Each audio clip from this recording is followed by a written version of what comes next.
Arithmetic progression क्या होता है? ये अर्थमेटिक प्रोग्रेशन, अर्थमेटिक प्रोग्रेशन एक आपका सीक्वेंस है, एक ऐसा सीक्वेंस है जिस सीक्वेंस में आपका एक कॉमन डिफरेंस रहेगा। क्या रहेगा? एक कॉमन डिफरेंस रहेगा। क्या रहेगा? एक कॉमन डिफरेंस।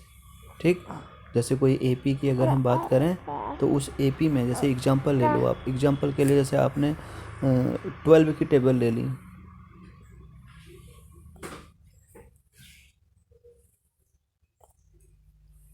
के सीक्वेंस ले लिया, तो आप देखिए, आप देखो ये जो 12 है, ये 12 इसका फर्स्ट टर्म कहलाएगा। क्या कहलाएगा? फर्स्ट टर्म, फर्स्ट टर्म कहलाएगा। ठीक है, ये नेक्स्ट टर्म सेकंड टर्म, इसका नेक्स्ट थर्ड टर्म, इसका नेक्स्ट फोर्थ टर्म, ये नेक्स्ट फिफ्थ टर्म। तो फिफ्थ टर्म 60 है, सेकंड टर्म 24 है, थर्ड टर्म 36 है, फोर्थ टर्म 48 है, फर्स्ट टर्म 12 है। अगर इसके कॉमन डिफरेंस की बात की जाए, अगर इसमें कॉमन डिफरेंस की बात करी जाए तो 12 में 24 आप सब्ट्रैक्ट कर दो, 12 इसका कॉमन डिफरेंस आ रहा है। आप चेक कर सकते हो 12 से 24 जा रहे हैं तो 12 का डिफरेंस 24 से 36 जा रहे हैं, 12 का डिफरेंस 48 जा रहे हैं, 12 का डिफरेंस 48 से 60 जा रहे हैं, तो 12 का डिफरेंस। तो जब किसी एपी में एक कॉमन डिफरेंस रहता है, एक कॉमन डिफरेंस रहता है, तो हम उस सीक्वेंस को यकीनन एपी कहेंगे। वो सीक्वेंस हमारा एपी कहलाएगा। किसी गिवन सीक्वेंस में अगर एक कॉमन डिफरेंस है तो एपी कहलाएगा। वो क्या कहलाएगा? एपी कहलाएगा। जैसे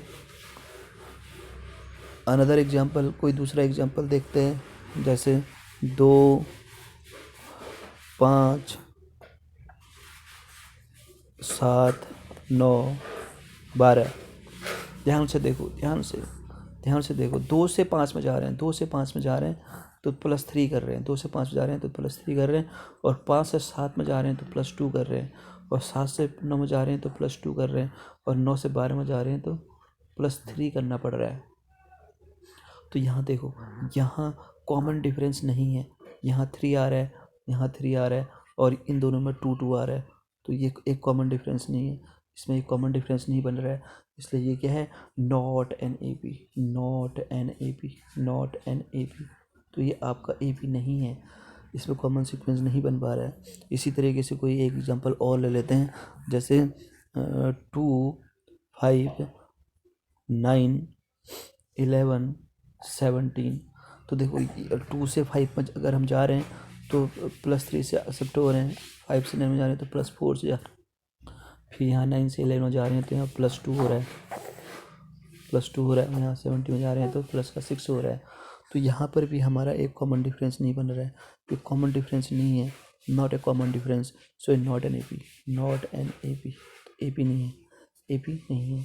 तो इस तरीके से जिस सीक्वेंस में एक कॉमन डिफरेंस होता है, वो एपी कहलाती है, एपी। अर्थमेटिक प्रोग्रेशन के लिए सबसे मैंडेटरी कंडीशन जो होती है वो होती है कॉमन डिफरेंस की। किसकी होती है? Common difference. तो कॉमन डिफरेंस को डी से डिनोट किया जाता है। कैसे कैलकुलेट किया जाता है? Next term minus previous term, next term minus previous term, minus previous term कम करेंगे, next term minus previous term. जैसे कोई सीक्वेंस दे रखा हो, जैसे आपको एक सीक्वेंस दे रखा है 3, 6, 9, 12, 14। तो आप देखो इसमें जो 3 है ये आपका फर्स्ट टर्म है, ये क्या है? फर्स्ट टर्म है, ठीक है। और 12 क्या है? ये 15 क्या है? लास्ट टर्म है, 15 क्या है? इस सीक्वेंस का लास्ट टर्म है, राइट।